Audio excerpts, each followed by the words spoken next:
Hello guys, and welcome back to episode 34 of our Satisfactory Let's Play, and I've got to say we have got a lot to do today. The first thing that I want to do is unlock the hover pack. No, we've unlocked it. The first thing that I need to do is build the hover pack, and then the next thing that we're going to be doing is sorting out the gas. We need to get this sent back to our factory so that we can produce fused modular frames, which is the objective for today's video. Let's see how we get on. Of course, one thing that I have forgotten is I haven't unlocked advanced aluminium. I think that's the hub tier that we need to do, which allows us to place gas extractors or pressurizers. That's the one. But we'll hopefully be able to sort that out pretty quickly. Yes, so here we go. This is what we need to do. Advanced aluminium. So we get the resource well pressurizer and the well extractors. That was why we were building the radio control units. Fantastic. So we just need to grab them and then bring them over here. But first things first, let's go and get the hover pack. So we're back at the storage area. Everything's running nicely, and we can now build our first hover pack. This is great because those of you who haven't yet used it, it allows us to hover according to where the nearest power point is. If I throw it on now, you can see that in the bottom left we have 3 bars, and as long as we're in power range, you'll see it gradually drop down. For example, I don't know if we've got any... Oh, we've got... Yeah, you see we ran out of power here. But if we go to a power pole like here, the signal boosts and we can fly up as much as we want. Well, until we're out of range. Next thing that we need to do is unlock advanced aluminium production, which means we need 50 radio control units. It's a sign! We have exactly 50. I'm going to take them now. Okay, here we go. Drop, and we'll just run across to the hub. So we're back at the hub, and now we're going to put our 50 wonderful radio control units to good use. Fantastic. Thank you, Ada. Thank you. Here we go. This is what we have, the resource well pressurizer. Actually, they're not expensive. I thought we might need aluminium for that. We just need rubber, which is pretty much the bane of my life anyway. And, oh, this. Fantastic. So now that we've unlocked advanced aluminium, we can now use the well extractors, which require no aluminium whatsoever, over this side of the map. So the next thing that we're going to be doing is creating, I think, a rail line.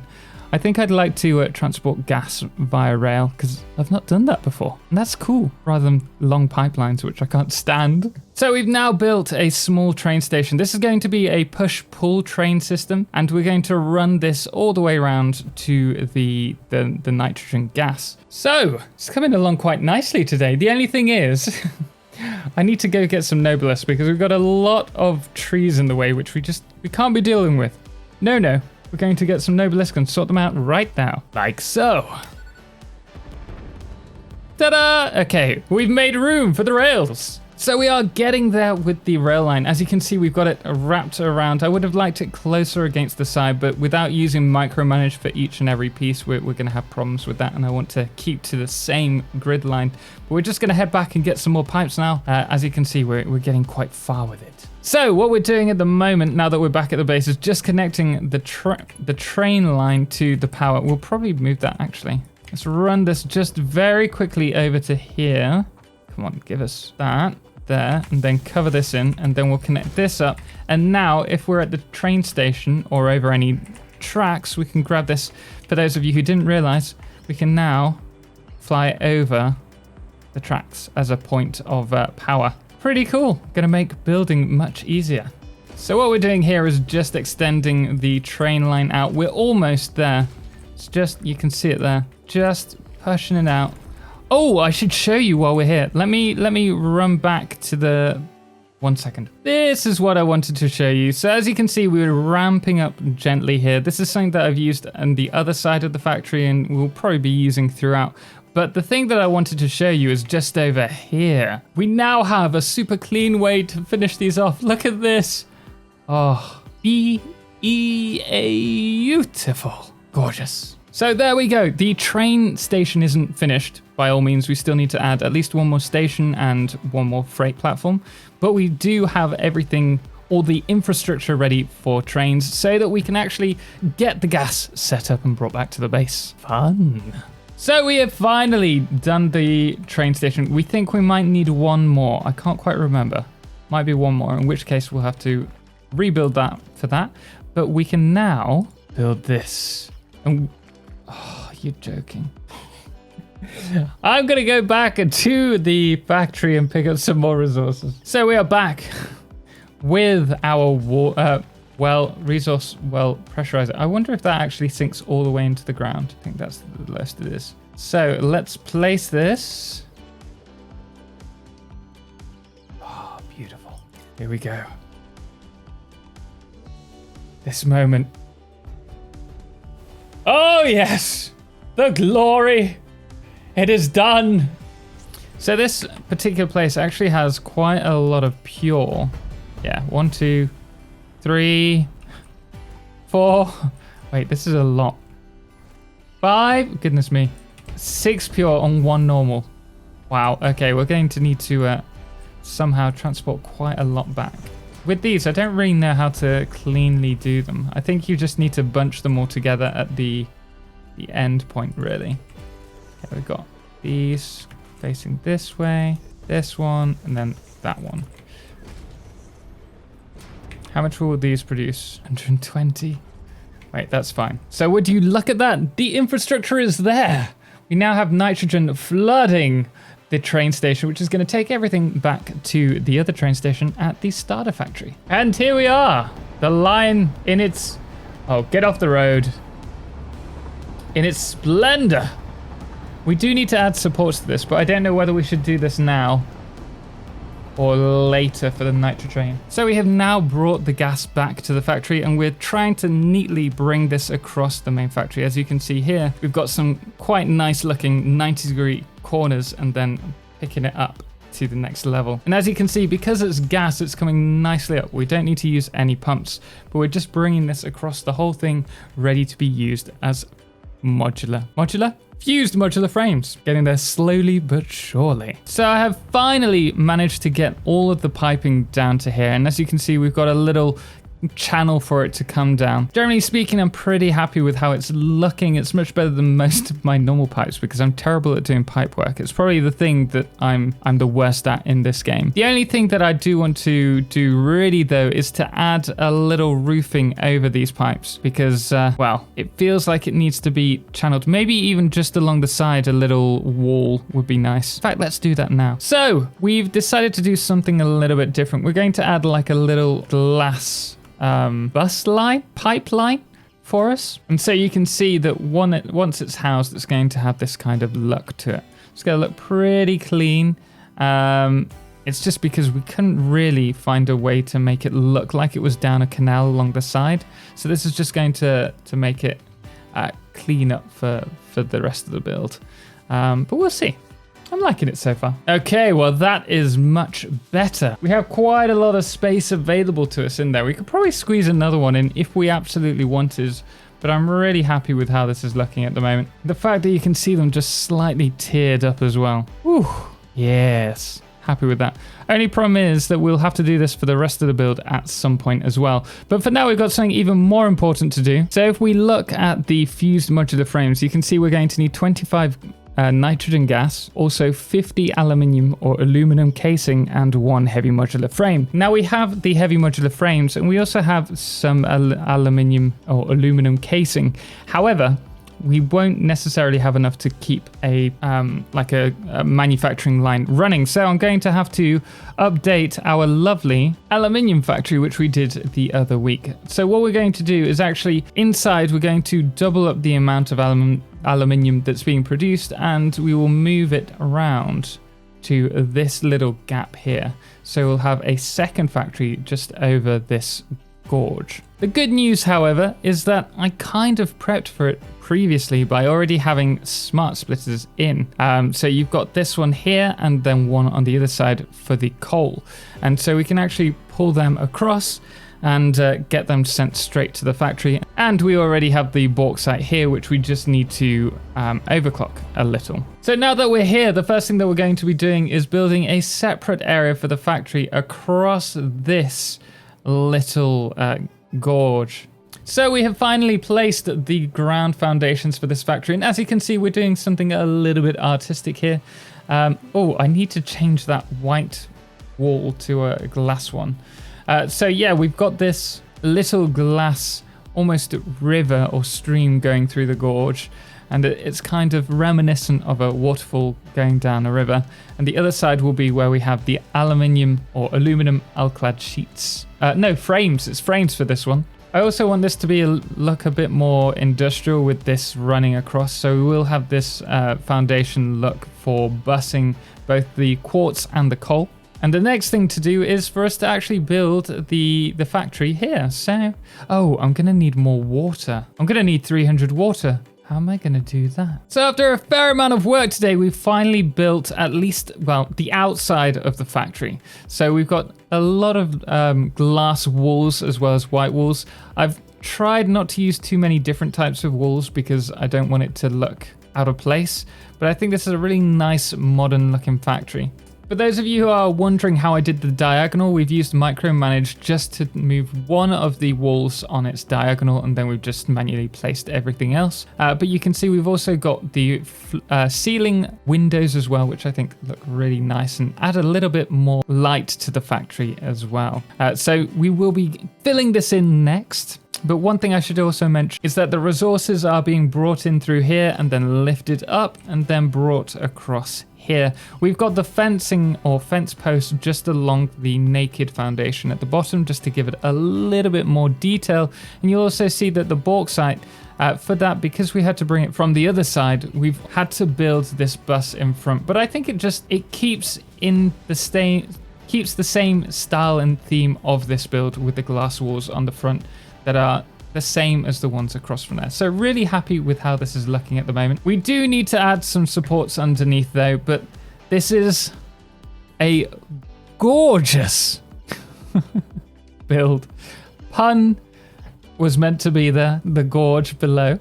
But I'm really happy with how this is coming along. So the first thing that we're going to need to be doing for this factory is bringing more water up. We're going to need another 300 water, and we can nicely fit another water extractor just next to it. But I think we need to remove this pipe and run a little bus along it so it can be nice and clean. We'll do that now. So what we're doing here is just adding a second water extractor, hopefully on this, there we go, on the same line.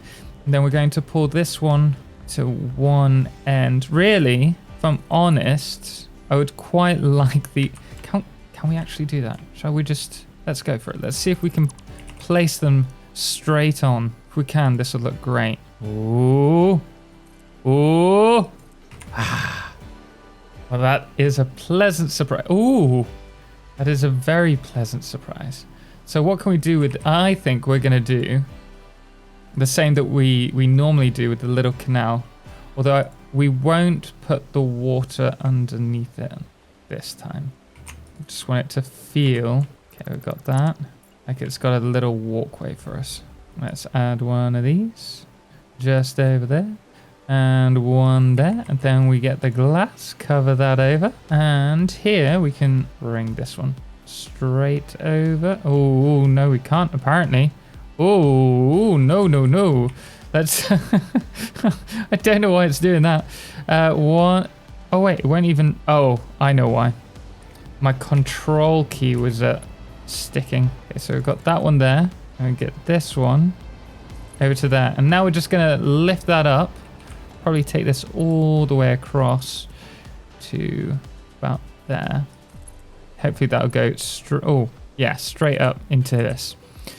So I'll get back in a moment. So we have now done it. We've got the 300 water going up alongside the other water extractor and up through this little vertical bus where it then splits off and goes along the side. And from here it goes above the resource bus and heads to the other factory, where it's now going to be used to produce aluminium frames. So what I'm doing here now that we've got all of our inputs for the factory is we're going to be placing the water and the bauxite into refineries along this line so that they're on the diagonal to produce alumina solution. And then they will fold back round to the refinery that will be using the coal to create the scrap. And then we'll also have this producing silica to combine it with foundries to produce the aluminium ingots before going into become aluminum, not frames. What are they? Aluminium. I always get this wrong. Casings. That's the one that we're producing. So the first thing that we're going to do is grab our refinery, which is over here. Oh, really? Well, that's just rained on my parade. I loved our little ceiling that we worked on. Maybe it was that. Nope. Okay. Right. This will be painful. Is that? No. No rest. Okay, we've done that. Let's grab these. We just need one for now. Grab this. And then we're going to turn this on its side. This is micromanage mod for those of you who aren't aware. Fantastic mod. That allows us to adjust exactly where we want these buildings. I think we need this pretty much dead in the center, and then we need to push that a little bit forwards, like so. Is this going to be enough room for us? I think we need to go forwards one more. That'll give us plenty of space. Okay, and then we're going to add 2 more, or not, because apparently we can't. And then next we're going to be adding split. Oh, how are we going to do this? Can't get the right spot. Not sure I can get the right spot, actually. No, in which case, let's bring this to here and try and do it on a slant and see if we can get... Of course we can't. Of course we can't. Anyway, I'm going to do this, and then afterwards I'll show you what we come up with. So I'd like to show off everyone at the moment all the wiring that I've just looked at, which looks terrible. I would be fixing this if it wasn't for James Irwin once again destroying my inventory. Oh dear. Well, we better get to it. But before I get any further, we have been saved by Gaspap. Thank you very much, man. It means I can redo all of these because they're a mess. But the factory is coming along. Once we've got all of these belted up, we should be able to get that sent back to the factory and get started on the fused modular frame. So here we are. We have a perfectly efficient, potentially in the future, factory producing aluminum or aluminium casings, which are going to be sent back to the factory now. We just need to sort out that output line. It's definitely an interesting looking build because of the way that we've fitted everything into this triangle. We've got a space here which I want to eventually make into like a viewing platform. I'm pretty happy with it so far overall. I'd love to have walkways across the top. So that will be something to do at a later date. So we now have the aluminium or aluminum casing coming down around through this bus, and then it's going to go drop down under the floor and head to our now one extended train station. I still need to sort the train station the other end. We'll do that quickly now. But I'm actually really happy with how this has come along. I've also done the supports underneath, but now that I've added another floor, I'm going to have to adjust this slightly because I don't like this raised a little bit here. But yeah, I'm pretty happy. Look at this. Look at that. Beautiful. Beautiful. Really happy with that. So we've now brought the aluminium casing back to here. And as you can see, I have actually extended this train platform by 1. And we're now bringing everything underneath where we're now sorting it as with everything else over at the sink. As you can see, all of this is running perfectly. And we're waiting on some aluminium casing to arrive. But when we do, it will run along this storage unit and then go to the nitrogen. But that will be, or the the nitrogen. It's the nitrogen for the fused modular frames. But guys, so with all of that said and done, we have finally come to the end of this one, guys. I hope you did enjoy it. So to touch base on everything that we did, the first thing that we sorted out was the nitrogen train, bringing nitrogen back from this area and bringing it back all the way along here to our base, our starter factory over there. After which we piped it all the way across our factory into this gorgeous looking pipe bus, nitrogen gas bus. I think a pipe bus is better. And then afterwards we built this factory producing alu to save us from having the problem between calling it aluminium or aluminum. We're calling it alu. Alu casing. And as you can see, we also worked on the supports, including these ones here and this one here as well. And I must admit, I quite like the kind of spine or like caged look of this one. It's pretty cool. Yeah, not too bad. But like I said, that is all we have time for. So thank you so much, everyone, for watching. If you did enjoy it, please do drop a thumbs up. And obviously, if you want to see more, don't forget to subscribe. And as always, special thanks does go to our amazing supporters, most notably our Solar Eclipse patrons, the Calamity and Cerebral Tag, as well as our Lunar Eclipse patrons, Dixie Chris and James Irwin, as well as our Blood Moon of the Day, which today is Papa Snoozy. Anyway, guys, until next time, as always, ciao for now.